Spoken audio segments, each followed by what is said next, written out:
Section 1. A garden party interrupted. First rays of summer sunlight stretched across the manicured lawns of Greenwood Manor as invitations fluttered through the mailboxes of St. Mary Mead.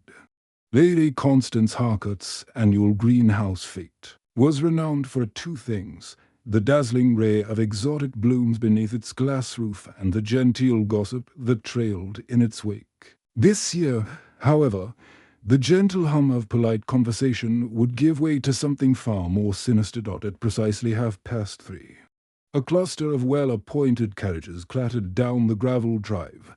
Among the first arrivals was Miss Jane Marple, leaning gracefully on her polished ebony cane, dressed in a demure linen dress of soft lavender with a matching straw hat trimmed in honeysuckle. She surveyed the scene with quiet satisfaction. She had just finished selecting her own roses that morning, but nothing, she always thought, compared to the scent of Lady Constance's rare orchids. Neighbours mingled in small gatherings among the espaliered walls. Mrs. Penworthy and her niece, a nervous debutante clutching a fan, Mr. Aldrich, the local solicitor, eyeing each guest for rivalry over Drakett's newly inherited lands, even the rector, Canon Fitzgerald, who appeared more interested in the fondant petty force than in spiritual matters. Conversations danced lightly over the latest parish news: the sparrow hawk that had been nestrating in the copse, Mr. Winter's daughter's miraculous recovery from the measles, and the ever-present question of who would win this year's gardening competition. Miss Marple drifted from group to group, offering a few well-chosen words to encourage the shy or deflect the overly inquisitive. She noticed the way Lady Constance's assistant, Mr. Hayward, adjusted the humidity controls in the glass house, his gloved hands pausing over the thermostat as though he were reluctant to relinquish control. She noted the way Mrs. Penworthy's niece hovered protectively beside her aunt, glancing toward the wrought-iron doorway with wary eyes. All these little observations she filed away with the care of a librarian shelving rare tomes, orderly, silent, and without drawing undue attention. By 4 o'clock, the hostess herself made her entrance. Lady Constance, his statuesque figure, in emerald satin, her silver hair pinned high with a diamond clip resembling a cluster of lilies. She welcomed guests with a luminous smile that never quite reached her pale blue eyes. A hush fell as she led the party into the greenhouse, a cathedral of glass where sunlight refracted like scattered jewels across the foliage. Inside, the air was warm and fragrant with the scent of tropical blooms, vanilla orchids, night-blooming cereus, and the rare ghost vine, whose pale petals seemed almost to glow. Decorative lanterns and trellises of wisteria cast dappled shadows on the marble floor. Guests marveled, cameras clicking, voices hushed in admiration. Miss Marple lingered at the back. Observing rather than admiring, she watched as Mr. Aldrich inspected a rare black orchid, his expression one of professional curiosity. She noted the slight tremor in Mrs. Aldrich's gloved hand as she sipped her lemonade, and the furtive glance the young Draycotts exchanged near the orchid bench. The sense of hidden tensions, she thought, was sharper than any prick of a thorn. Just as Lady Constance began to speak a graceful toast in honor of her late father, whose passion for horticulture had founded the estate, a sudden cry pierced the hush, a sharp, startled note that clove the air like a garden shears through tender stems. All heads turned toward the east wing of the greenhouse, where the double doors lay slightly ajar. A hush descended, broken only by the rustle of linen, skirts, and the soft click of heels on marble. Lady Constance's smile faltered. "Geoffrey," she called. "Geoffrey, is that you?" Her voice, bright moments before, now trembled with confusion. Stepping forward, Miss Marple raised a hand. "Do wait, Lady Constance." She moved toward the doors with deliberate calm, the crowd parting like hedges on either side. No one interrupted her, for there was something in her composure that forced an instinctive respect, inside the small vestibule beyond the greenhouse, Moonlight Hall's gardener, Mr. Geoffrey Lucas, lay sprawled at the foot of a winding wrought-iron staircase. His stiff form was draped across the first step.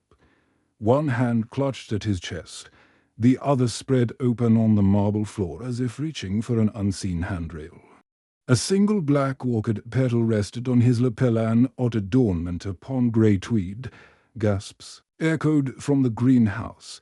Hats were pressed to mouths. Someone moaned.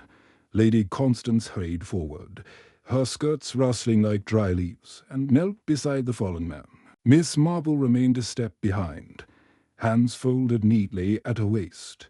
Without a word, Miss Marple's sharp eyes catalogued the scene, the slight bruise forming at the base of Mr. Lucas's skull. The faint scent of almonds in the air bitter, unmistakable, and the delicate pattern of dew or oil on the first step.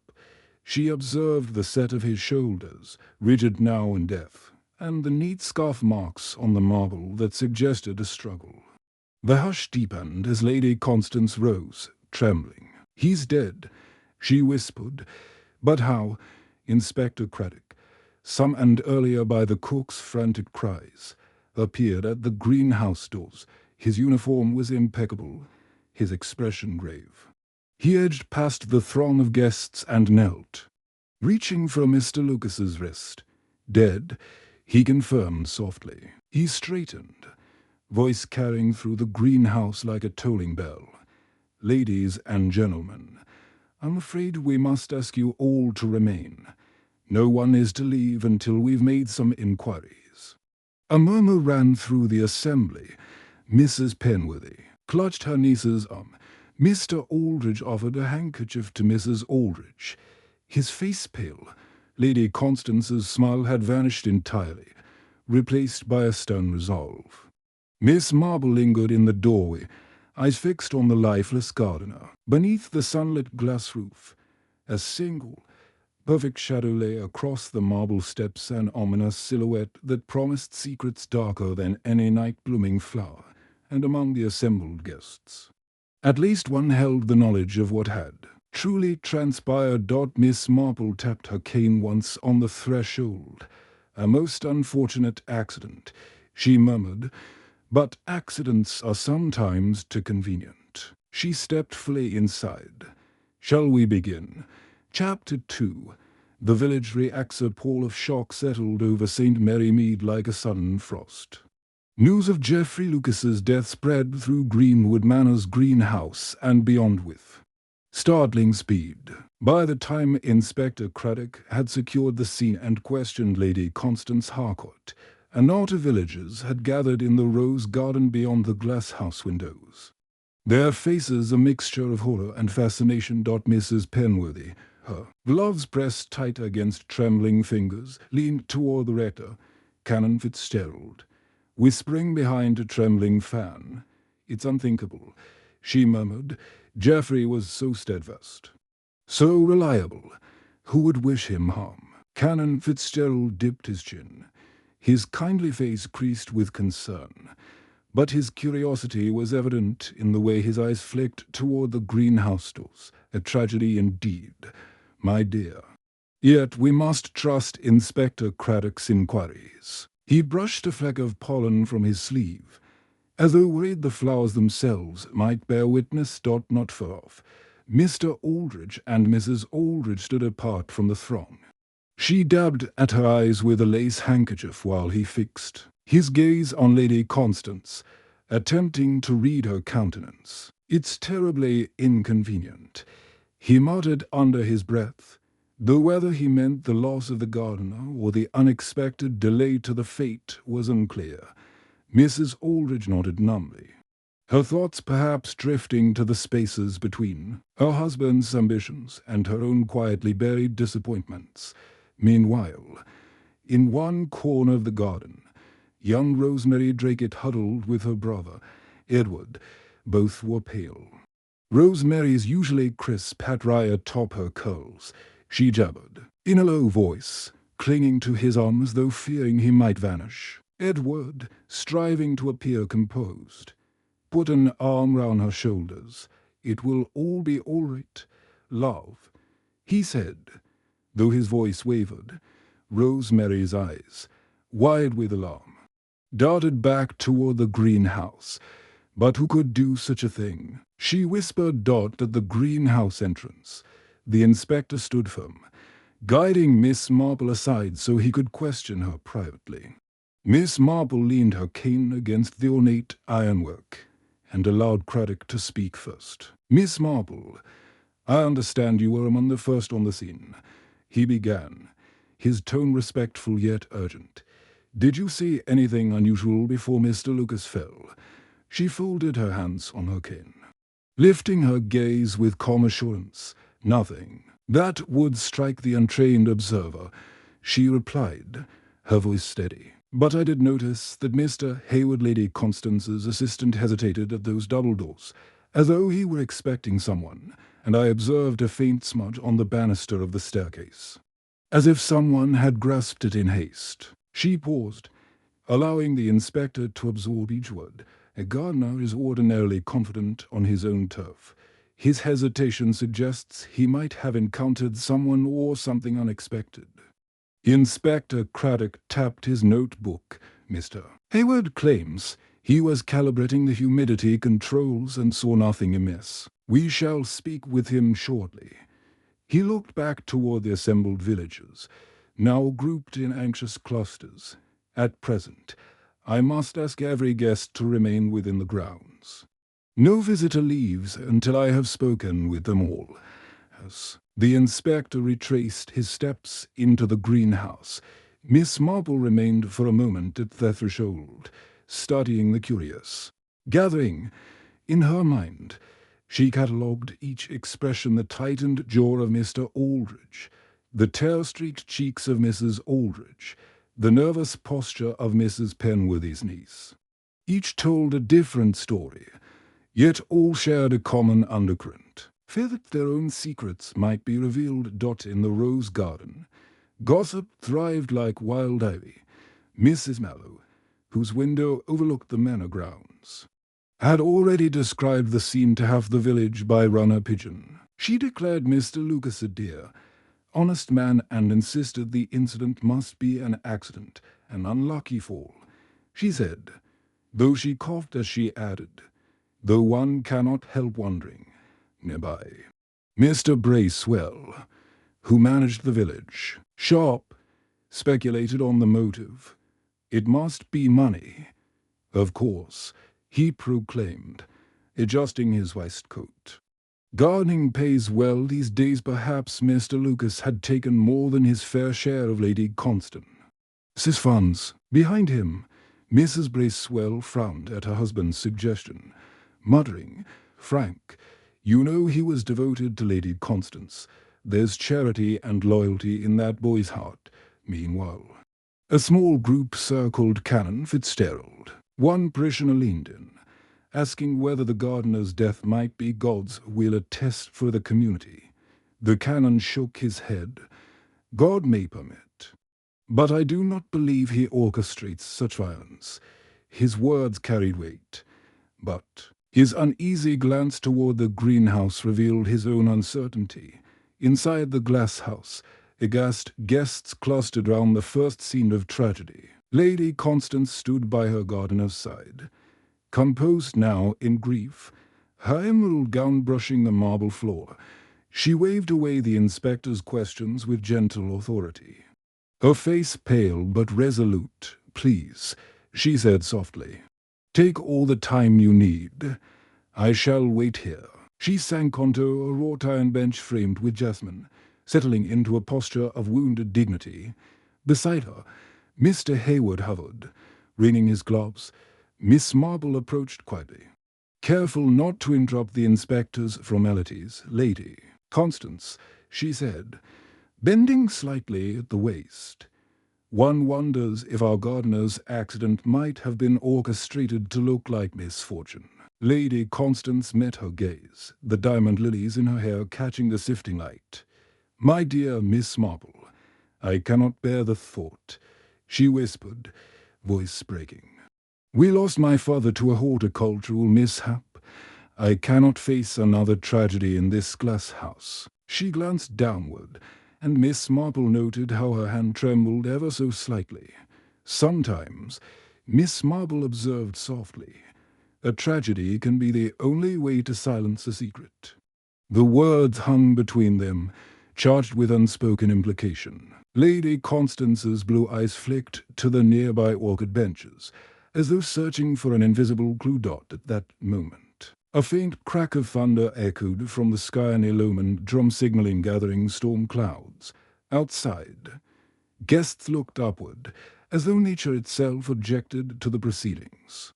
Inspector Craddock called for questions to be postponed until tomorrow, when daylight would offer a clearer view of every clue. He signaled the cook to serve tea and biscuits in the garden pavilion, hoping to steady frayed nerves as villagers drifted away, offering condolences or thinly veiled curiosity.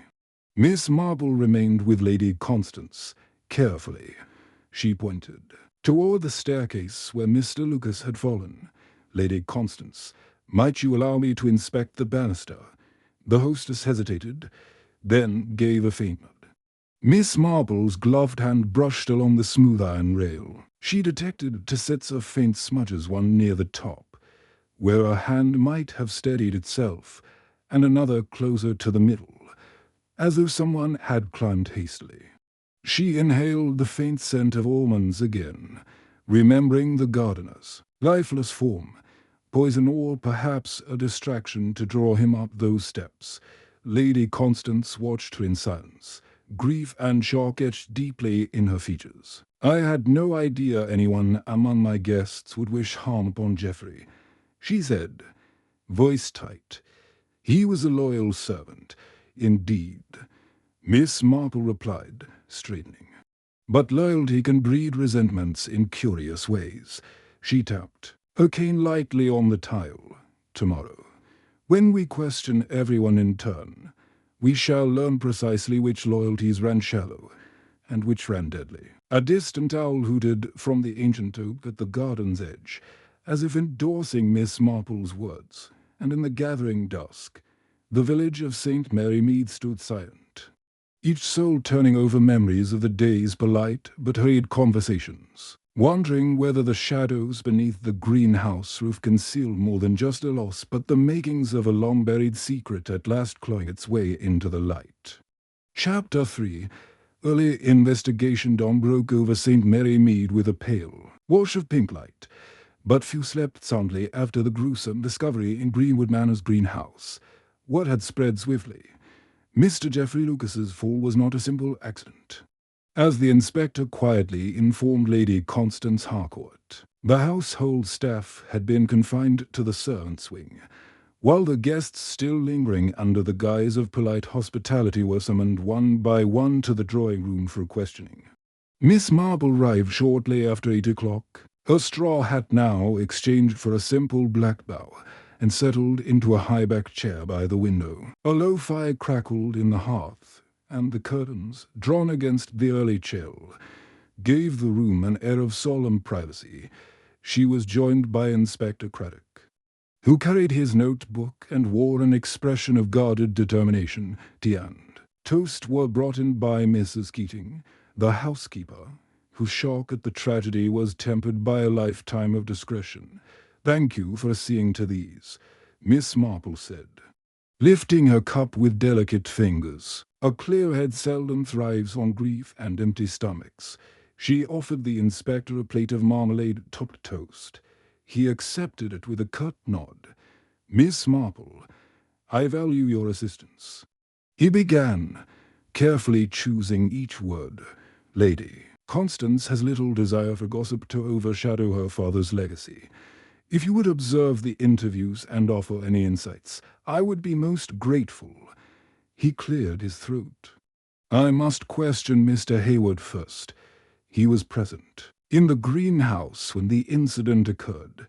Miss Marple inclined her head. "By all means." Her eyes, however, remained fixed on the door, as though watching for hidden movements in the corridors beyond Dartmoor. Hayward entered in measured steps. his dark gloves removed and held in one hand.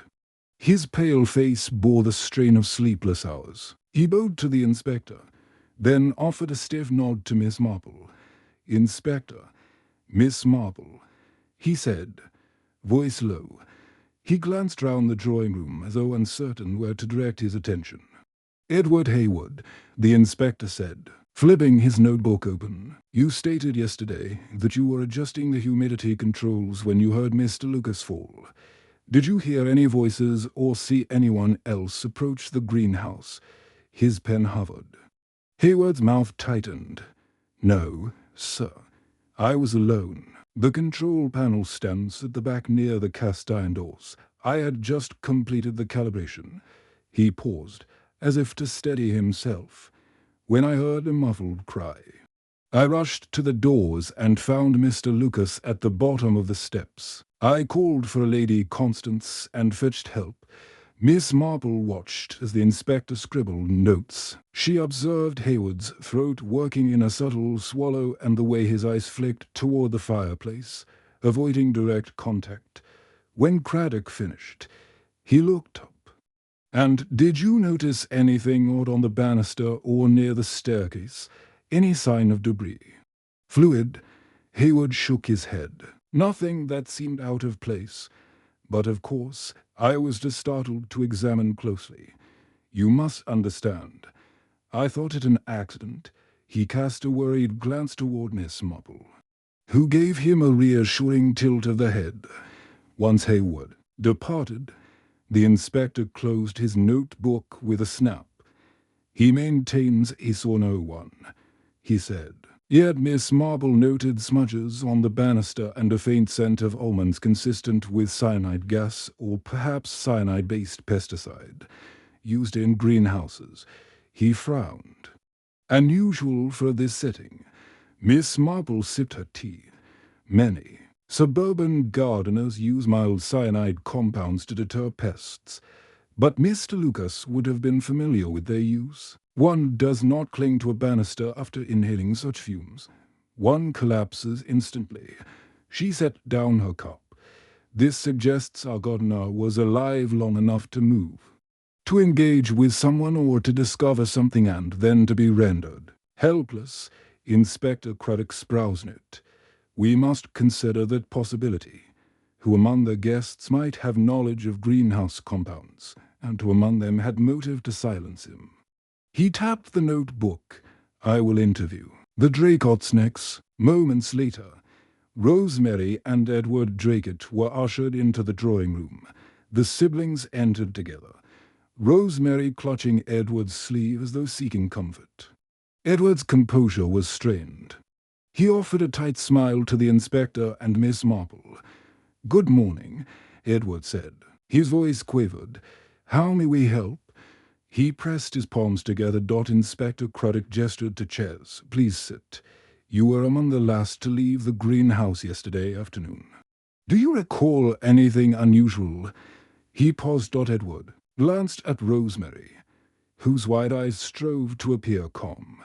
"We all noticed nothing until the cry. We were examining some rare orchids on the west bench." He gestured vaguely. "We thought perhaps we had disturbed a petal." He forced a chuckle that sounded hollow. "And did you see Mr. Lucas at that time?" Craddock asked. Rosemary shook her head. "No." "Inspector, we had been alone. We only heard when someone called out." Miss Marple leaned forward. "Your brother seemed quite keen on securing first place in the gardening competition," she said gently. Rosemary's gaze darted to Edward, then lowered. Edward's jaw tightened. Geoffrey Lucas had been advising. "You both." Had he not? "He cared for your father's old rose beds once your father sold the estate. You two were rather dependent on his expertise." Edward gave a quick, embarrassed nod. "He was helpful." "Yes. There were a few disagreements on pruning techniques, but nothing serious." He forced a light shrug. "Simply differences of opinion. Disagreements can become heated in the quiet of a greenhouse," Miss Marple observed. especially when prizes and reputations are at stake. She pressed her lips together. Rosemary bit her lower lip. The inspector closed. His notebook. Thank you. That will be all for now. He rose. As the siblings departed, Miss Marple noted Rosemary's pale cheeks and Edward's forced composure. A seed of doubt took root in her mind, one by one. Miss Marple and the inspector continued their interviews. Mrs. Penworthy and her niece, Mr. and Mrs. Aldrich, Canon Fitzgerald, even Mrs. Mallow, who claimed to have observed nothing but a most unfortunate slip. Throughout each session, Miss Marple catalogued the smallest inconsistencies, the tremor in one voice, a sudden tightening of lips, hands that fidgeted in laps. By midday, the drawing-room was littered with teacups and half-eaten biscuits. Inspector Craddock rubbed his temples. We have gathered statements, yet nothing definitive emerges. Each alibi holds, and yet each seems fragile. Miss Marple stood and smoothed her skirt. We must examine the greenhouse ourselves, she said softly. There are details unseen when one relies solely on interviews. She turned to the inspector, her eyes bright. May I accompany you? He hesitated, then nodded. Of course, Miss Marple. They made their way through the maze of clipped hedges and past the rose garden to the glass house. Inside, shafts of sunlight pierced the misted panes, illuminating drifting tendrils of moisture. Miss Marple took a slow, deliberate path to the staircase, inspecting every step and railing. She discovered a faint trail of fine grit, perhaps, part of a potting mix leading toward a side door. The imprint of a slender shoe tread appeared on the marble landing. Curious, she murmured. The grit is fresh today's, I would wager. Yet the staff insists no one entered this way after the accident. And see here, she added, pointing to a small smear on the doorframe where someone had leaned heavily. Inspector Craddock knelt to examine it. That matches the height of Mrs. Aldrich, he said thoughtfully. She's rather petite. Miss Marple's gaze shifted. And she claimed to have remained in the rose garden. She straightened. We must test that statement. A sudden rustle of silk announced Lady Constance's rival. She regarded them with pale concern. Inspector, is everything in order? She asked. Craddock rose. We are gathering evidence, Lady Constance. Miss Marple has discovered some footprints and a smear that may corroborate or contradict certain accounts. Lady Constance's lips pressed into a thin line. I appreciate your thoroughness. Her glance settled on Miss Marple. I fear I must attend to my guests shortly. They grow restless. Miss Marple bowed slightly. Indeed, the sooner we resolve this, the sooner you may restore normalcy to Greenwood Manor. She turned to the inspector. Let us collect these samples and return to the drawing-room. We have much to compare against the testimonies we gathered as they departed the glass house. Miss Marple paused to look back at the dark silhouette of the staircase. The greenhouse, so often a place of quiet beauty, now seemed a stage for her hidden struggles and silent betrayals. She felt the faint echo of that almond scent once more and wondered whose hands it had passed through and to what deadly end. Chapter 4. First suspects be mid-afternoon. Greenwood Manor's drawing-room had been transformed into a makeshift command center. Inspector Craddock stood beside a long table strewn with notebooks, teacups, and the odd gardening glove, preparing to announce his initial findings to the assembled guests. Miss Marple, seated in her customary chair by the window, watched each person's reaction with patient interest. Lady Constance Harcourt, still clad in her emerald dress despite the day's horrors, stood stiffly near the mantel, her expression a blend of grief and determination. Beside her, Mr. Hayward hovered anxiously, smoothing his dark suit jacket as though each crease might betray a hidden truth. The Drake siblings sat together on a fainting couch, their faces pale. Mrs. Penworthy and her niece occupied a nearby pair of chairs, clutching handkerchiefs, while Mr. and Mrs. Aldridge conversed in low tones. Even Canon Fitzgerald and Mrs. Mallow exchanged worried glances, clearing his throat. Inspector Craddock drew their attention. "Ladies and gentlemen," he began, his tone firm, "we have compiled a considerable amount of testimony regarding Mr. Geoffrey Lucas's untimely death. While the investigation is far from complete, certain facts have become clear." A hushed murmur swept the room. Miss Marple inclined her head courteously, but said nothing, allowing the inspector to speak first. First, Craddock continued. "Mr. Lucas was exposed to a small quantity of cyanide vapor, likely administered through a weakened seal and a greenhouse pesticide. He inhaled just enough to incapacitate him, though not instantly, which suggests he struggled before his fall." He paused, surveying faces second. "The stair banister bears two sets of smudges, one high and one mid-height, indicating that two individuals may have been present. The higher smudge corresponds to a taller person's hand, the lower to someone of more modest stature." He tapped his notebook. Third, fresh granulated grit was found leading from the side door toward the staircase, matching the potting mix used by our gardener. Lady Constance drew a shaky breath. "So someone walked through muddy soil to harm Geoffrey or to stave the scene." Her voice trembled. Inspector Craddock nodded. "Precisely, Lady Constance. Finally, we have statements regarding our staff member, Mr. Hayward. He was the last person seen calibrating the humidity controls before hearing Mr. Lucas's cry." The inspector's gaze shifted to Hayward, whose pale face had drained of color.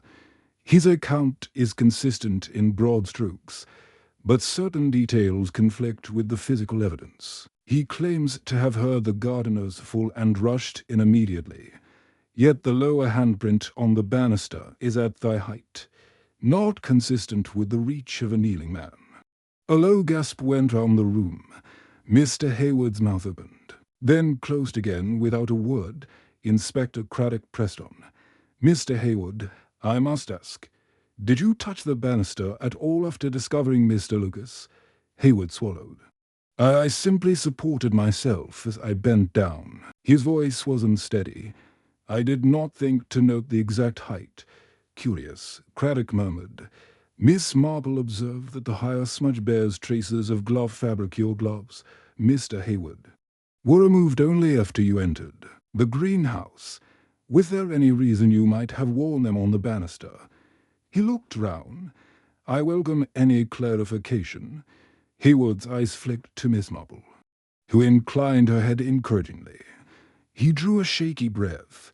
"Inspector, Miss Marple, there was something I should have mentioned. When I entered, I noticed the door handle was slightly warm, as though someone had touched it not long before. I presumed it was Mr. Lucas." Hurrying down, he met Craddock's gaze. "I had removed my gloves to examine the controls and slipped them into my pocket when I heard the cry. In my haste, I forgot to replace them." Craddock narrowed his eyes. "Thank you for that admission. Mr. Hayward, I shall take your glove for testing." "That may explain the higher smudge indeed." He replaced the notebook under his arm. "That will be all for the moment." As Hayward withdrew, shoulders slumped, whispers rippled among the guests. Mrs. Penworthy nudged her niece. "I always thought there was something off about him," she murmured. "He's far too precise for a simple assistant." The inspector turned to the Draycotts, who sat wide-eyed. "Now, Mr. and Miss Draycott, your statement suggests you were examining orchids on the west bench. You heard a cry, then responded. Did either of you notice the presence of Mr. Lucas at that moment?" Edward glanced at his sister. "No." "Inspector, we only heard the sound. By then, he was already on the stairs." Yet Craddock continued. "Miss Marple found a second smudge mid-height where someone grasped the banister approximately at the level of a teenager's hand. His gaze settled on Rosemary. "Miss Dragot, you are of slight build and would be precisely at that height. Might you have approached the greenhouse after Mr. Lucas fell?" Rosemary's lips quivered. "Inspector, I know. I was with my brother. Until we heard the cry, we never entered." Miss Marple, seated quietly, watched Rosemary's foot tap nervously. She waited until the inspector left a pregnant pause before speaking. "Inspector, with your permission," she said softly. "May I ask Miss Dragot a question?" "By all means," Craddock replied. Miss Marple leaned forward. "Miss Dragot, earlier you mentioned that you were concerned about your brother's pruning technique. Had you quarreled with Mr. Lucas in recent days?" Rosemary swallowed and avoided Miss Marple's gaze. "We disagreed, yes, but only about how to care for the new roses. Geoffrey had always followed a different method than my brother wished. It was a mere difference of opinion." Miss Marple inclined her head. "Sometimes a difference of opinion can feel more personal when one depends on another. Fall of Leyhood, but I shall take your word for it." She cast her eyes over the room. "We mustn't overlook any possibility." Inspector Craddock made a short note. "Very well. We will keep you under consideration, Miss Dragot." Next in line were Mr. Aldridge and Mrs. Aldridge. The solicitor stood with upright posture, confident and composed, though a faint tremor betrayed him whenever Lady Constance's name was mentioned. Craddock questioned him about land transactions, and either he benefited from Mr. Lucas's advice regarding soil improvements on his newly inherited acres. Mr. Aldridge's answers were precise, yet when asked if he had any disagreements with the gardener, he hesitated. "Only the usual debates over perennials and drainage," he said. "Geoffrey's methods were unconventional, but I respected his expertise." He smiled stiffly. We parted on civil terms. The inspector's next question went to Mrs. Aldridge. "Madam, you claimed to have been in the rose garden at the time of the gardener's fall. Can anyone corroborate your presence there?" Mrs. Aldridge smoothed her gloves. "No, Inspector. I prefer solitude among the blooms." She met Craddock's gaze steadily.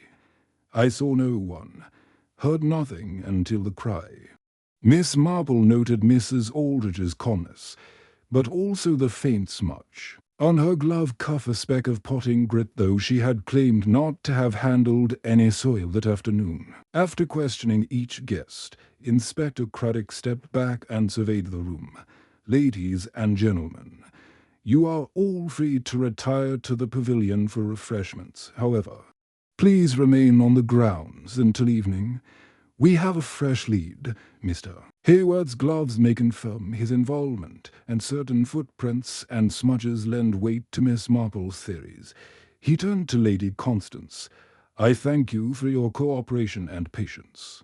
As the guests dispersed, murmuring anxiously, Miss Marple rose and approached Lady Constance. The hostess seated herself on a fainting couch, looking weary. "Miss Marple," she said, voice soft, "do you think one of my dear friends could truly have harmed Geoffrey?" Miss Marple sank into the chair beside her.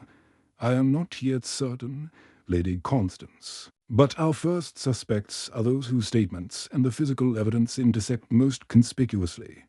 Mr. Hayward's presence, Miss Dragot's potential proximity, and Mrs. Aldridge's uncorroborated alibi all warrant further scrutiny." Lady Constance sighed. "It pains me to think so ill of my guests, indeed." Miss Marple agreed. "But sometimes a gardener's death under a greenhouse roof reveals cracks in the most gilded vicordess." She tapped her cane thoughtfully. "Tonight, when the stars emerge, we may find which for Wade conceals a darker heart." Chapter 5. A hidden crulate afternoon sunlight filtered through the greenhouse panes once more, casting long golden shafts across the marble floor. By now, the grounds of Greenwood Manor had emptied of all but the household staff and the most determined investigators, Inspector Craddock and Miss Marple. Resting on a wrought iron bench draped in jasmine, Lady Constance Harcourt sat with a shawl round her shoulders, her eyes distant as though replaying the dreadful moment. Mr. Hayward hovered nearby, checking and reworking the humidity controls he had once claimed to. Adjust only incidentally. The air was thick with the scent of blooms and the unspoken tension of secrets waiting to unfold. Miss Marple stood a few paces away, leaning on her cane, gaze drifting over the leafy arches. "Inspector," she said quietly, "I believe there is something here. We overlooked a clue so subtle that it hides in plain sight." She held out a slender hand toward the floor. Craddock knelt, brushing aside a fallen petal from a frangipani. "This?" he asked. "A petal," Miss Marple replied. "But not from one of the specimens in the greenhouse." She pointed to a small, ivory-colored bloom with velvety edges. "That is a camellia petal, is it not?" The inspector frowned and compared it to a nearby camellia bush outside the glass house. "Indeed, Miss Marple. I see camellias on the east terrace, but none here among the orchids or the ghost vines." Miss Marple tapped her cane once on the marble. "Precisely. Yet this petal rests near the foot of the stairs where Geoffrey Lucas fell. Someone must have carried it in or dropped it while fleeing." She rose and brushed her skirt. "Let us follow its trail." They moved carefully across the greenhouse floor, stepping lightly to avoid disturbing other evidence. The single petal lay on the third step, just beyond. Another rested near the south side iron door. Miss Marple stooped, gathering both into a handkerchief. "These camellias bloom early in the chapel garden," she murmured, "only to people mentioned visiting there. Canon Fitzgerald, at morning prayers, and Mrs. Mallow, during her customary walk." She straightened, eyes bright. Inspector Craddock regarded the petal with new interest. "Canon Fitzgerald said he never entered the greenhouse after the initial gathering. Mrs. Mallow also denied crossing these grounds yesterday." He pocketed the petals. "We must speak with them again privately this time." As they exited the glass house, Lady Constance emerged, pale but composed. "Have you found something?" she asked. Miss Marple offered a gentle smile. "A small clue that may illuminate a larger truth." She showed Lady Constance the petals. "These camellia blooms do not grow here. Someone carried them, unknowingly or not." Lady Constance's brows were upon. Canon Fitzgerald implicated himself when he mentioned visiting the rose garden, but he made no mention of camellias. She swallowed. "And Mrs. Mallow, she claimed only to have admired the azaleas by the east terrace. Perhaps they spoke truthfully, but forgot the petals slipped from their gloves," Miss Marple suggested. "Memory can be unreliable when one fears self-incrimination." The inspector nodded. "We will resume questioning at once." He turned to Lady Constance. "Please rest, my lady. We shall keep you informed." Moments later, Canon Fitzgerald stood before Miss Marple and the inspector in his study, its high windows draped in sombre burgundy. He clasped his hands in front of him, eyes cast downward. "I confess, Miss Marple, Inspector, I did indeed call on Mr. Lucas this morning to discuss repairs to the church's greenhouse annex, but I would never harm the man." Miss Marple tilted her head. "The camellia petal suggests you carried pruning shears through the chapel garden, where camellias bloom beside the yew fence. Were you wearing gloves at the time, Canon?" The canon's lips quivered. "Gloves? No, I hold my gardening implements bare. I did not notice any bloom adhering to my coat." Inspector Craddock produced the petal. "You see this?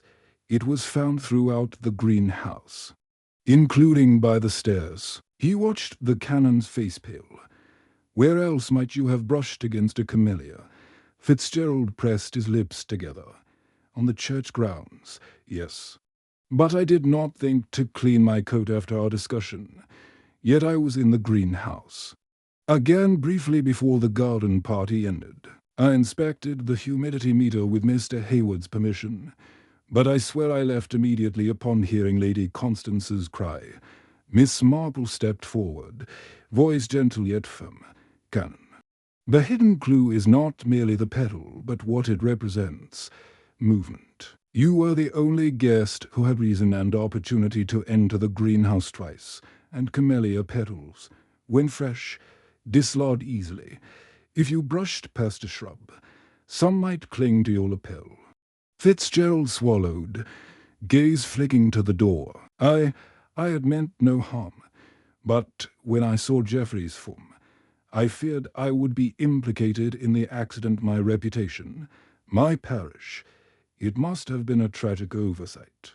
My returning to offer my assistance, Inspector Craddock sighs narrowed. A tragic oversight indeed, yet it does not explain the cyanide vapor, nor why Mr. Lucas would perish minutes after your visit.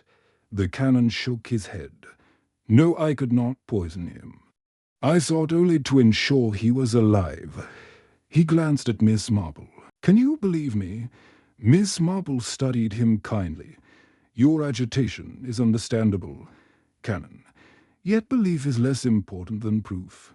We must test your coat for cyanide residues and verify your alibi for the precise time of death. The canon exhaled shakily. Yes, of course. With the canon escorted away, Miss Marple and the inspector took the camellia petals to the drawing-room, where Mrs. Mallow awaited them. Seated by the hearth with knitting needles idle in her lap, her bright shawl, once cheery, now seemed incongruous against the somber drapes. My dear Mrs. Mallow, Miss Marple greeted. Would you mind if we discuss your morning stroll in the chapel garden? Mrs. Mallow blinked, setting down her yarn. Certainly, though, I see nothing amiss. She smiled, though the tremor in her hands betrayed anxiety. Miss Marple placed the petals before her. These camellia petals were found on the greenhouse stairs. Do you often handle camellias? The shawl-wearing lady's eyes widened. Camellias. Oh yes, on Thursdays. I tidy the church grounds. But I wore gloves, and I remember wiping them before coming this way. She pursed her lips. I did not step inside after the fete began. Inspector Craddock read from his notes. Yet we have evidence to suggest the petals were carried here after the garden party commenced. He watched her reaction. Would you care to explain? Mrs. Mallow closed her eyes briefly. Very well. I admit I paused by the greenhouse to retrieve a handkerchief I had dropped earlier. I did not want to intrude, but the door was unlatched, and I thought to return it to its owner. She gestured helplessly. I did not see Geoffrey until he was on the floor. I left for Lady Constance at once to report the accident. Miss Marple nodded. Your intentions were kind.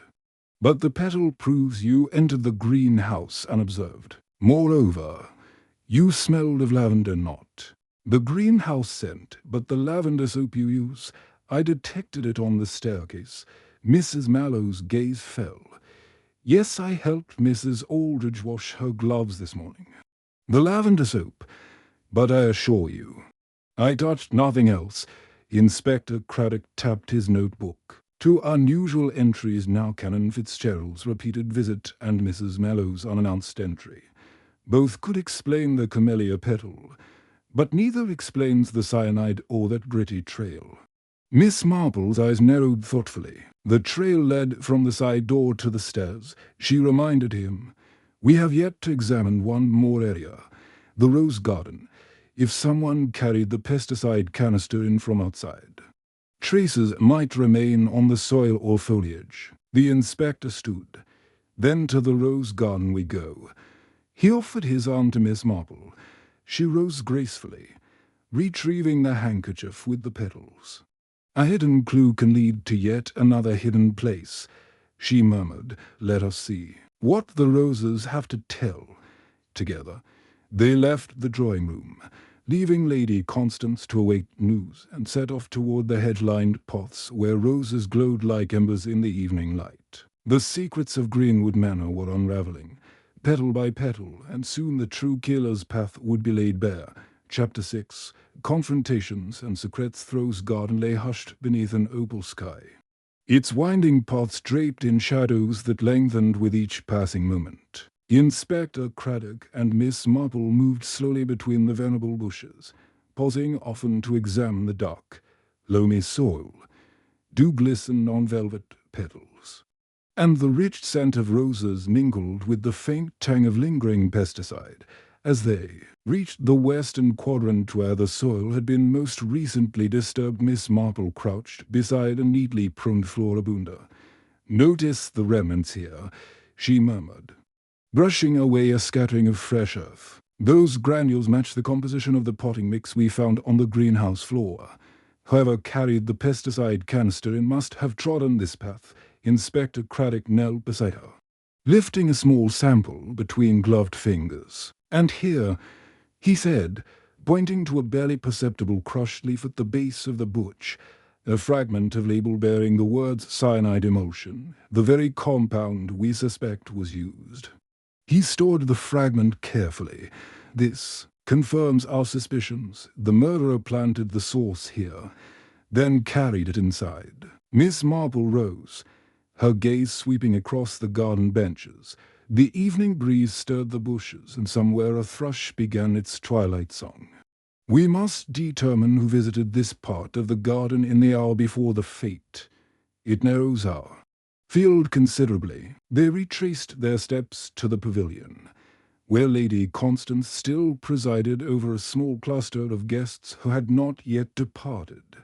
Mrs. Penworthy fluttered about, offering more tea, while the Draycotts huddled with anxious expressions. Mr. and Mrs. Aldridge lounged on a bench, discussing their late arrival at the greenhouse. Canon Fitzgerald and Mrs. Mallow stood apart, exchanging quiet words. Inspector Craddock raised his voice slightly. "Ladies and gentlemen, before you retire, I must ask once more, who among you strolled through the rose garden round 2:30? A composed silence fell. Mrs. Penworthy, her face drawn, spoke first. "I wandered there shortly after lunch, Inspector, to gather a cutting from my collection, but I was inside the house by 2:30. She glanced at her niece, whose lips pressed into a firm-lined Otmer. Aldridge cleared his throat. "I inspected the drainage channels near the east terrace," he admitted, unwillingly meeting the inspector's gaze. "But I returned to the greenhouse by 2:15. His confidence wavered, however, when Mrs. Aldridge touched his arm. Mrs. Aldridge spoke next, voice smooth but tense. "My husband and I walked together, though we did not linger. We had important matters to discuss elsewhere." She smiled, yet her gloved hands fidgeted on her lap, the right glove bearing a faint trace of soil at the fingertip. Canon Fitzgerald intervened, bowing his head. "I visited the chapel garden as part of my duties, but did not pass through the rose garden proper. I recently spoke with Miss Marple about my visit." He paused, as though uncertain how much to reveal. Mrs. Mallow shifted forward, knitting needles clutched in her lap. "I, too, took my customary walk among the camellias," she said. "But I left at 2:00 to attend to refreshments." Her shawl rustled as she straightened, and Miss Marple noted a faint lavender smear on the collar consistent with the soap she had used. Edward and Rosemary Draycott exchanged uneasy glances. Finally, Edward spoke. "I thought it best to avoid the rose garden," he confessed. "After all, Geoffrey had cautioned against overwatering certain beds, and I feared a pointed reminder." His words were delivered lightly, but his colour rose. Rosemary's glance was troubled. Inspector Craddock surveyed them all. "Thank you. I believe I have enough to proceed." He turned to Miss Marple in a low voice. "Certainly each has something to hide, but none yet provides proof of murder." Miss Marple nodded. "Secrets make fertile ground for suspicion, Inspector." It is time we confront those whose statements and evidence so clearly diverge, she offered her. Aunt Craddock, let us begin with Mrs. Aldridge. They approached the Aldridges, whose posture stiffened at their approach. Mrs. Aldridge smoothed her skirt, though her glove bore the last vestiges of soil. Miss Marple inclined her head. Madam, you stated you walked through the rose garden, but did not linger, yet so rests upon your glove. Would you care to explain? Mrs. Aldridge's lips parted in surprise. She looked to her husband, who offered a quick, reassuring nod. Clearing her throat, she lifted her gloved hand. I merely brushed against a rose stump, she said, voice quavering slightly. I had to steady myself as I crossed the uneven path. Inspector Craddock examined the glove. Indeed, but this soil matches the mix used for the cyanide emulsion caster. It suggests more than a casual brush. He laid the glove on a nearby table. How long after your return did you wash these gloves? Her face paled. This morning, before the gathering. She swallowed hard. I had a spot of oil on my manicure and thought to remove it. Miss Marple observed her keenly. Well, you said, yet the soil on this glove is of a particular coarseness. She turned slightly. Had you any reason to handle the canister itself, perhaps to move it for Lady Constance? Mrs. Aldridge's composure faltered. Lady Constance asked me to place some gardening tools inside while she attended the fete. I passed by the side door, but I did not enter the greenhouse. She glanced toward Mr. Aldridge. I swear I never touched the pesticide. Mr. Aldridge cleared his throat. My wife is truthful. We simply stole the tools. Miss Marple tapped her cane. Likely, nevertheless, the evidence suggests otherwise. I believe we shall test both the glove and your husband's coat for cyanide residue. Mrs. Aldridge closed her eyes briefly. When she opened them, they were filled with tears. I did as you asked. Miss Marple, I would never harm Geoffrey. He was devoted to our garden. Before more could be said, Inspector Craddock cupped his hands. Tonight is growing late, and the dusk will not aid our observations. I propose we adjourn and reconvene at dawn. Further inquiries will be made. Then, as guests began to file away, Miss Marple gently touched Lady Constance's arm. The hostess looked up. Anxiety etched in her expression. My dear, how fares the investigation? Miss Marple offered a reassuring smile. We have confronted certain discrepancies, and in the morning light, truths tend to crystallize. She paused. Yet I sense there is one more revelation waiting among these gardens, one that ties the hidden clue to the true. Culprit, Lady Constance nodded, though her hands trembled. I only pray justice is swift and that Greenwood Manor need not endure such sorrow a moment longer. Miss Marple guided her toward the house. Fear not, Lady Constance. The briars of deception will soon be pruned away, and light will shine upon the darkest secret behind them. The rose garden stood silent, its blossoms heavy with dew and with unspoken betrayals. As dusk deepened, every footprint and pollen grain seemed to whisper secrets of motives buried long ago. And within the stillness, Miss Marple's mind worked tirelessly, sorting every fragment until the killer's silhouette would finally emerge from the shadows. Chapter 7. Another twist hush of early morning at Greenwood Manor was broken by the sharp clatter of plates in the dining room. Guests and household staff gathered for breakfast, but the air was thick with tension rather than civility. Inspector Craddock, looking more weary than the night before, conferred quietly with Lady Constance Harcourt over the remains of her toast. Miss Marple sat at a side table, quietly sipping her tea, her mind still turning the fragments of the case like puzzle pieces. Suddenly, a servant burst into the room, her apron stained with soil. Lady Constance, Miss Marple, Inspector, she exclaimed, voice trembling. "It's Mr. Hayward. He's collapsed in the greenhouse." A collective gasp went up as Craddock dropped his napkin. Lady Constance sprang to her feet, nearly overturning her chair. Miss Marple set down her teacup and followed the servant, her cane tapping a measured rhythm across the polished floor. They found Mr. Hayward slumped against the greenhouse door, one hand pressed to his chest. His face was pale, sweat beading on his brow despite the cool glasshouse air. Nearby, the humidity controls lay open. Inner wires exposed, his gloves nowhere in sight. "Help!" Miss Marple called. "Fetch Dr. Quilley at once." She knelt beside Hayward, laying a gentle hand on his arm. "Mr. Hayward, can you hear me?"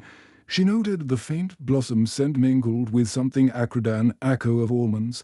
Inspector Craddock arrived, followed by a greengrocer's ledger and Dr. Quilley moments later. The doctor checked Hayward's pulse, frowned, and began administering smelling salts.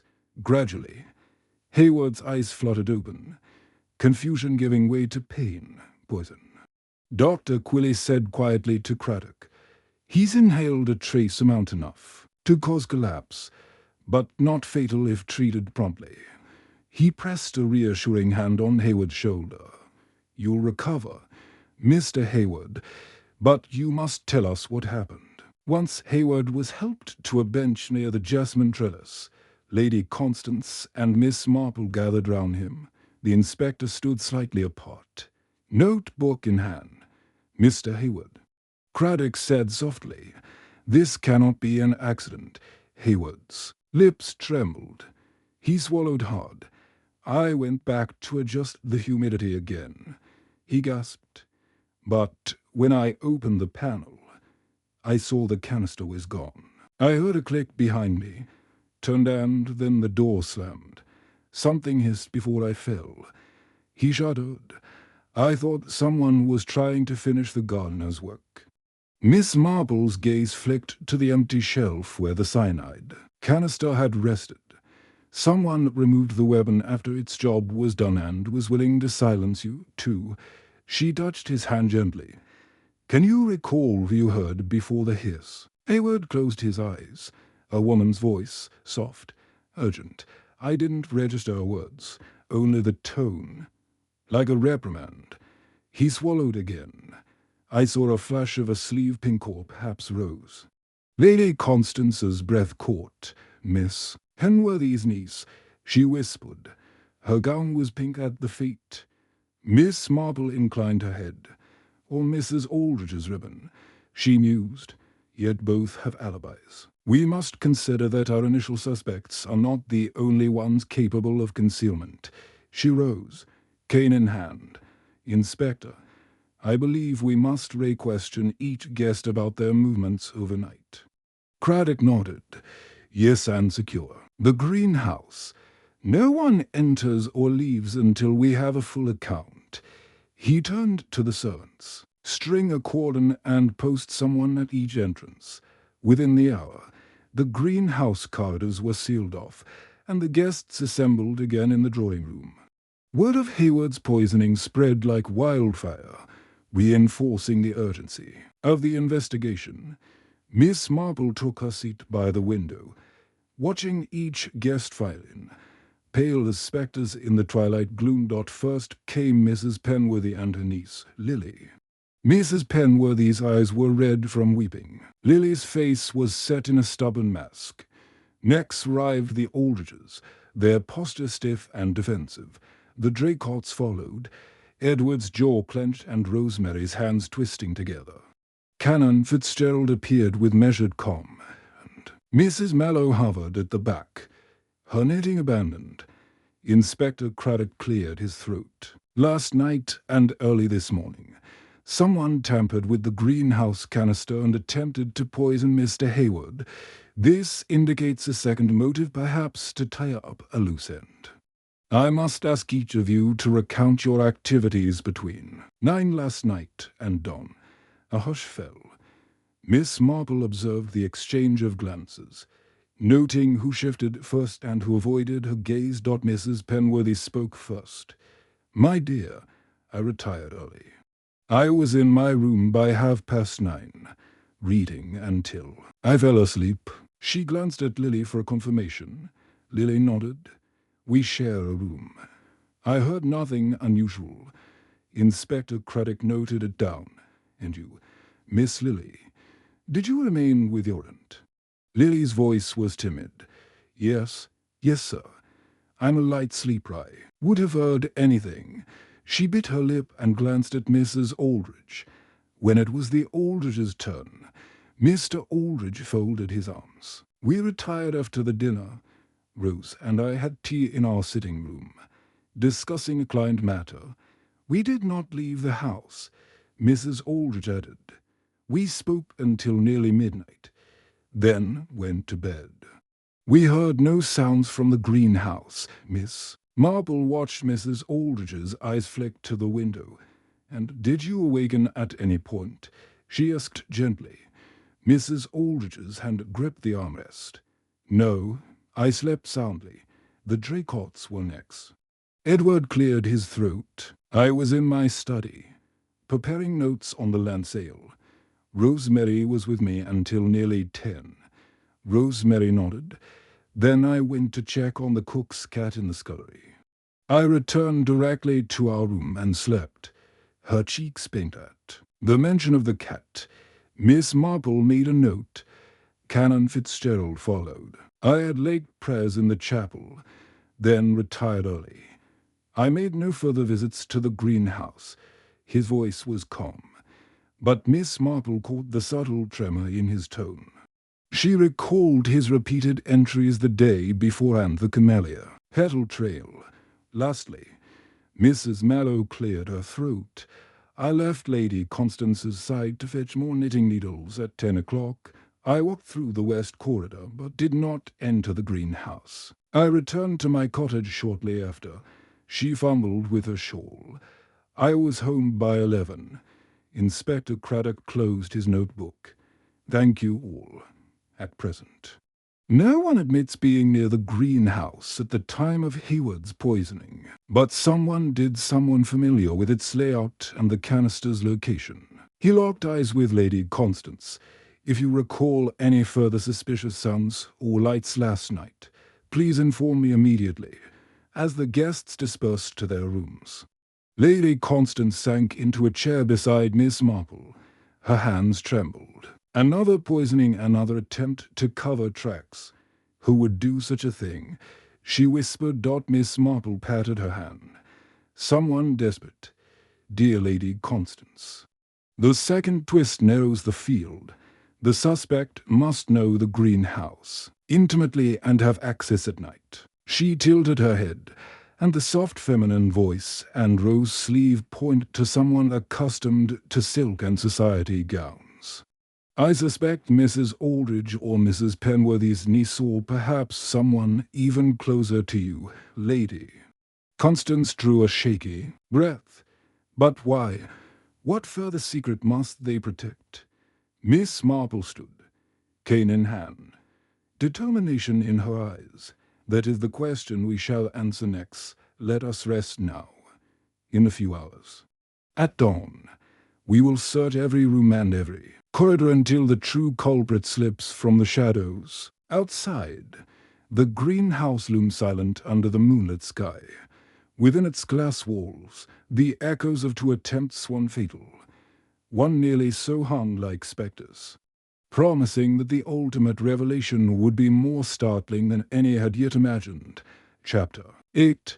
Miss Marple's final test. Miss Marple rose before dawn, the first grey light seeping through her curtains. While the others slumbered, she dressed quietly in a simple skirt and blouse, topping her straw hat with a discreet black ribbon, in the hush of the manor's corridors.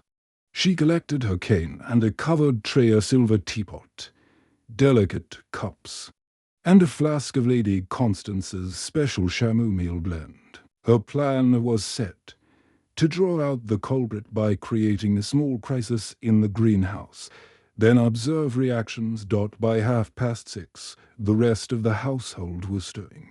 Inspector Craddock joined her in the entrance hall, hat in hand. "You're up early." he whispered. Surprised by her energy, Miss Marple offered a gentle smile. "We've but hours to test our suspects under natural light, if guilt weighs heavy. Small inconveniences will reveal much." She led him through empty lounges to the greenhouse, where mist clung to the glass like a veil. They found Lady Constance already waiting, shawl wrapped tight against the morning chill. Her eyes were red-rimmed, but she greeted Miss Marple with a grateful nod. "I trust you know best," she murmured. Inside the glass house, Miss Marple set the tray on a marble bench near the stairs. She poured first a cup of tea and inhaled its steam. Then she arranged the covered tray so that, when lifted, it would release a gentle puff of lavender, all harmless, but enough to catch errant hands in fragrant residue, a subtle ruse. She explained to Craddock, "The guilty often react first to the unexpected." By 7, the remaining suspects assembled at Lady Constance's invitation: Mrs. Aldrich, Mr. and Mrs. Penworthy, Canon Fitzgerald, Mrs. Mallow, and the Drake siblings. Each arrived in quiet pairs, exchanging uneasy pleasantries. Miss Marple welcomed them with an unassuming smile. "Thank you all for agreeing to join us so early. We seek to restore calm by enjoying the morning blooms and perhaps a cup of tea." As the guests settled on wrought iron chairs, Miss Marple lifted the tray cover. A faint wisp of lavender drifted upward. "Delightful, isn't it?" she remarked, offering the first cup to Lady Constance. Then she handed the flask to Canon Fitzgerald. "Will you pour, please, Canon?" Fitzgerald inclined his head and filled a cup, glancing briefly at the teapot's unexpected bud. When it came to Mrs. Aldrich, her gloved fingers trembled almost imperceptibly as she took the cup. Mrs. Penworthy's niece, Lily, accepted hers with a polite nod, but her eyes flicked to her aunt. As if for permission, Mrs. Penworthy herself lifted her cup with studied calm, while Edward Drake reached for his tea with practised ease. Rosemary's hand lingered over the cup's handle before closing round it. Mrs. Mallow lowered her gaze, pressing her lips together. Miss Marple sat back, observing each in turn through half-closed eyes. "I thought a cup of morning tea might lighten our spirits," she said softly. "Yet one might find certain rumours unsettling under the circumstances." She raised her cup in a mock toast to clarity of mind. They sipped. Mrs. Aldrich's nostrils flared at the lavender. She set her cup down too firmly, sending a ring of tea onto the marble. Mrs. Penworthy simply inhaled deeply, eyes half shut as though savouring a memory. Lily glanced away, her throat working once. Canon Fitzgerald paused mid-sip, lifting his cup to his lips again slowly, as if testing the flavour. Edward Drake coughed into his handkerchief, and Rosemary wiped her mouth with a napkin as though to hide a grimace. Mrs. Mallow stared at her cup, swirling the tea as if seeking a clue in its depths. Miss Marple allowed a beat of silence before speaking. "It seems lavender affects us more than we might expect, but extremes of reaction may betray extremes of guilt." She set her empty cup on the bench. "Let us stroll among the blooms, that we may feel its true scent." She stood, and the others followed reluctantly. They passed orchids and ferns until they reached the staircase. Miss Marple stopped and pointed. "We must clear the steps of dew for safety." She produced a soft cloth from her reticule and began to wipe the first step. "Kindly assist me, Mrs. Aldrich." She handed her the cloth. Mrs. Aldrich's face turned pale. She swallowed and took the cloth with a slight tremor. As she brushed away the moisture, Miss Marple watched the angle of her shoulders. The glove cuff, once pressed smooth, now bore a faint lavender stain, but only on that one hand. Mrs. Aldrich's breath caught. She flinched, dropping the cloth onto the step. Miss Marple said nothing, but turned to Mrs. Penworthy's niece. "Lily, Will you hold my teacup while I proceed?" Lily accepted it with a nod, but her grip tightened so hard the cup rattled. Across the stairwell, Canon Fitzgerald lingered. Eyes fixed on the far wall, Edward Drake tugged at his cuffs. Rosemary shifted her weight onto one foot. Miss Marple replaced the cloth in her reticule and turned back. "Thank you. Now, let each of us trace the route from the side door to the stairs." As one does when delivering flowers, she raised her cane and tapped it on the floor, then began a deliberate, measured step hill first, two's last. One by one, the guests followed in her wake, their footsteps echoing. At the halfway point, she paused. "Here," she said, "is where Geoffrey Lucas fell. One must steady oneself on the banister." She demonstrated, placing her hand lightly on the rail. Mrs. Mallow's fingers twitched as she extended her hand toward the railing. But she withdrew it quickly, as though reminded of her earlier confession. Lily's hand hovered at mid-height, then dropped. Mrs. Aldridge's glove brushed the rail without hesitation, but recoiled when she felt the cold metal. Edward's hand came to forcefully, leaving a faint smudge that Miss Marple noted. Rosemary's hand touched at a lower angle, then jerked away. Inspector Craddock stepped forward, inspecting the rail. To smudges mid-height and higher correspond to earlier findings, he noted. But these new impressions differ subtly. One glove, fabric, one bare hand. He turned to the group. "Is there any explanation for touching the banister earlier this morning?" Silence followed. Then Rosemary cleared her throat. "I touched it to steady myself when I saw Mr. Hayward fallen." Her cheeks flushed. "I didn't want to interfere, but I felt I ought to help." Miss Marple smiled kindly. "An admirable instinct, my dear. Yet it does not explain the smudge remaining at thigh height." She looked toward Mrs. Aldridge. "Madam," Mrs. Aldridge stammered, I may have steadied myself when I found the cup. I cannot remember exactly." She glanced at her husband, whose eyebrows were upon in concern. Miss Marple turned to Mrs. Mallow. "And you, Mrs. Mallow, you claimed to have entered only once, but lingered to aid Mr. Hayward." Mrs. Mallow's voice wavered. I thought I should fetch help." She glanced at the inspector. Craddock scribbled, "Very well. We shall catalogue these new impressions. Thank you all." Miss Marple raised her cane for a quiet. "Justice is a careful gardener," she said softly, trimming away what is unnecessary, "until the true form shines, tomorrow, under the sun's full light. We shall know whom these actions favor and whom they betray." As the group dispersed back toward the manor, each footstep seemed heavier, laden with suspicion. Only Miss Marple remained by the stair, gazing upward, her mind weaving every small gesture into the tapestry of truth. The final test was nearly complete, and soon the killer would find themselves ensnared not by evidence alone, but by their own trembling hands. Chapter 9. The reveal be the time the sun had fully cleared the horizon.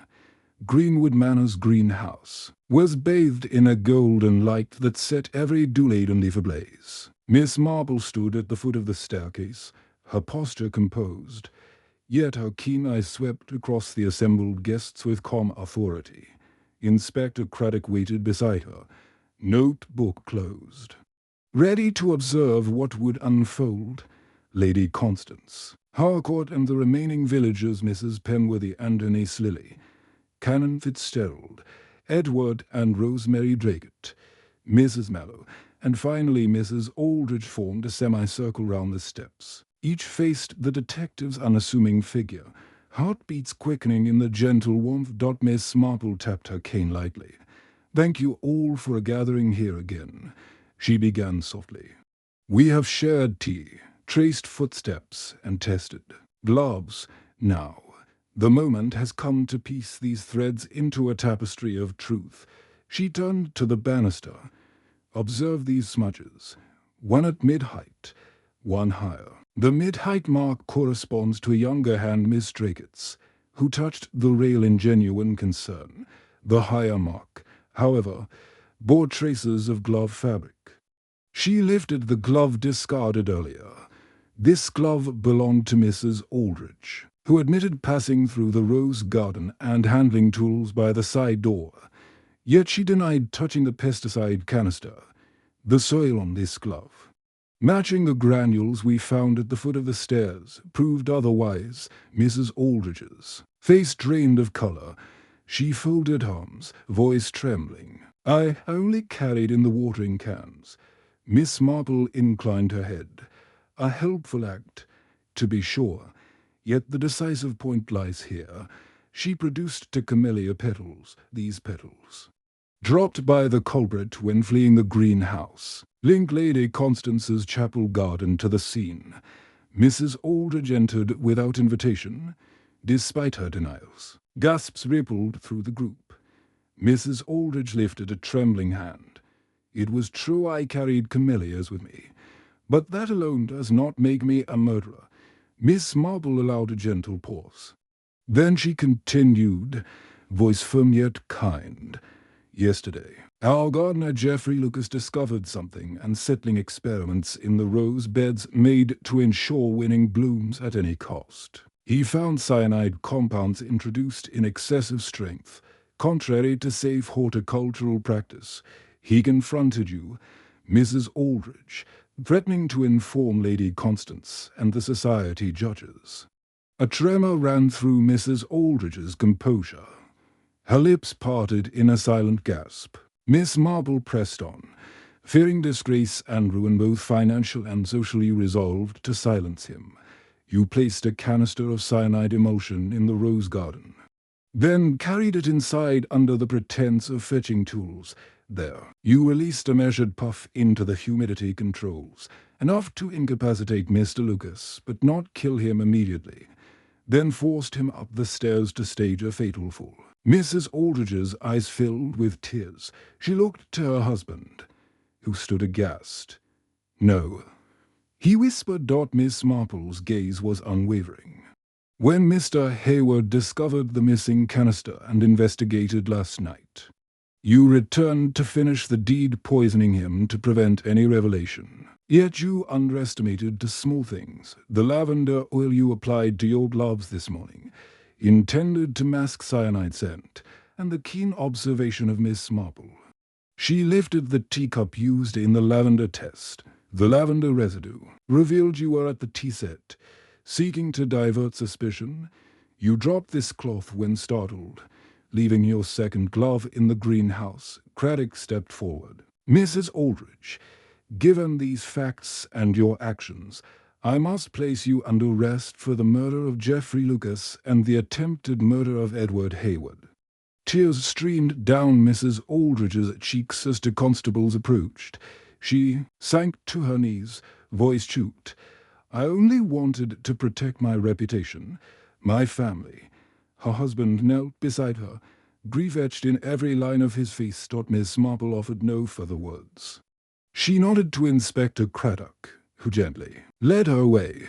The greenhouse fell silent save for the rustle of ferns and the distant call of a thrush. Lady Constance stood with Lily close by, both shaken by the revelation that one so trusted had harbored deadly intentions, watching Mrs. Aldrich's surrender. Miss Marple reflected quietly on human nature. Beneath the beauty of blooms and polite society lay passions and fears that could drive even the most refined soul to desperate acts. The killer's forehead had cracked at the smallest pressure-dropped petal. A smudge on a glove, the insistent scent of lavender as the constables escorted their prisoner away. Miss Marple tapped her cane once more. "Let us hope this brings closure to the hearts here," she murmured, "and that the gardens of St. Mary Mead may flourish in truth rather than deceit." In the warm light of morning, the greenhouse doors closed behind her, sealing the final act of betrayal within walls that had witnessed too much. Yet, in the triumph of reason over secrecy, Peace began to return one gentle petal at a time. Chapter 10. After not a week later, St. Mary Mead stirred back to its quiet rhythms. Though the memory of Greenwood Manor's greenhouse tragedy lingered, like a late frost on the roses, Lady Constance Harcourt stood on her veranda at dawn, watching gardeners tend to the beds with renewed care. The news of Mrs. Aldridge's conviction had spread through the village, ushering in a bittersweet relief. Justice served, yet trust forever altered.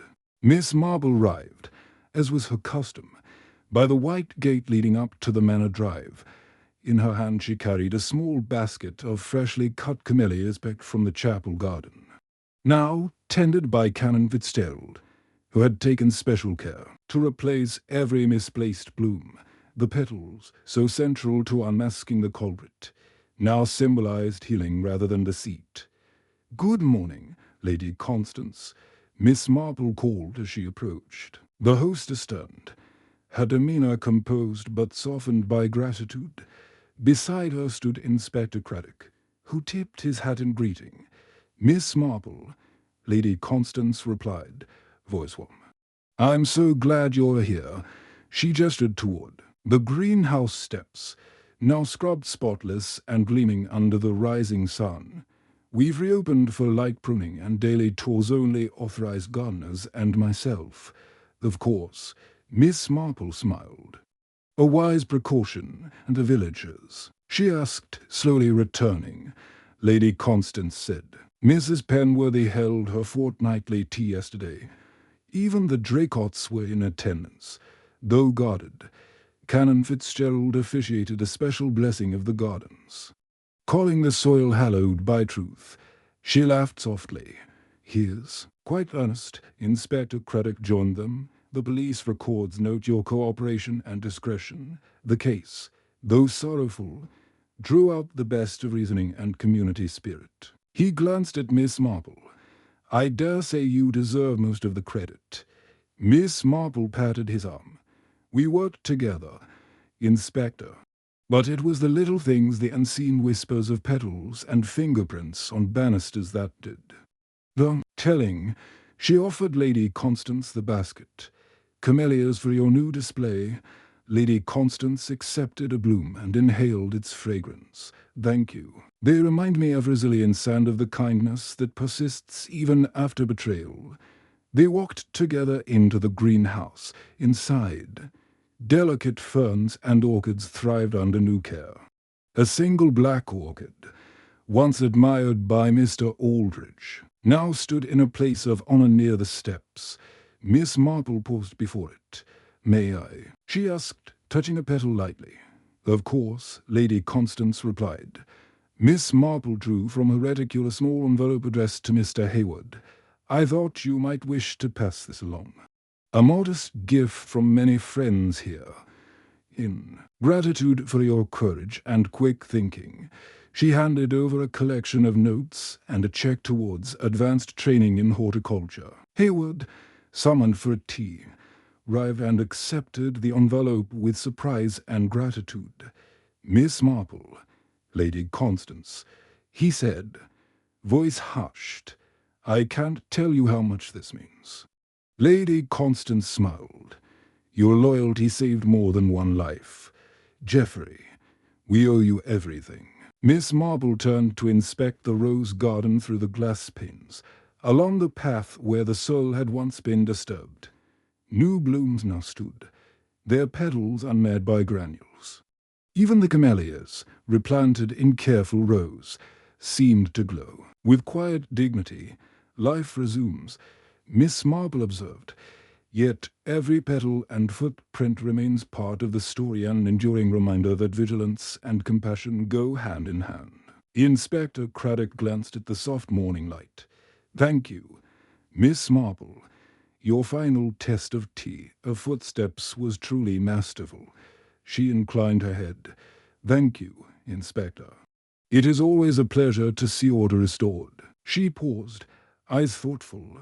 "Perhaps now I shall write my notes by the chapel garden. A mystery solved deserves a peaceful conclusion." As she and Craddock departed through the rose garden gate, Lady Constance and Hayward stood side by side to watch, within the greenhouse. A new plaque had been installed, in memory of Geoffrey Lucas, gardener and friend 1920 to 2025. Beneath it, a single black orchid was set in a silver vase, a symbol both of life's fragility and its perseverance. Outside, Canon Fitzgerald awaited, offering a blessing and the first cuttings of camellias to be shared among the villagers. Mrs. Penworthy appeared with Lily in tow, their expressions brightening as they accepted the blooms. Edward and Rosemary Drake tended to a newly planted rose arch, their earlier anxieties transformed into a solemn respect for the garden's deeper lessons. In the days that followed, Greenwood Manor's greenhouse tours resumed, guided now by Lady Constance herself. With Mr. Hayward at her side, each visitor paused before the black orchid and the camellias, listening as she quietly recounted the story of a gardener's loyalty, a detective's keen insight, and a community that reclaimed its trust. And in the heart of St. Mary Mead, Miss Marble returned to her own cottage on Elm Row, where she set her teacup by the window. Outside, the dew shimmered on the garden path, every blossom a testament to the enduring power of observation, kindness, and truth. In the gentle hush of morning, she reflected on human nature's capacity for both darkness and redemption, and smiled, content that balance had been restored, one petal at a time.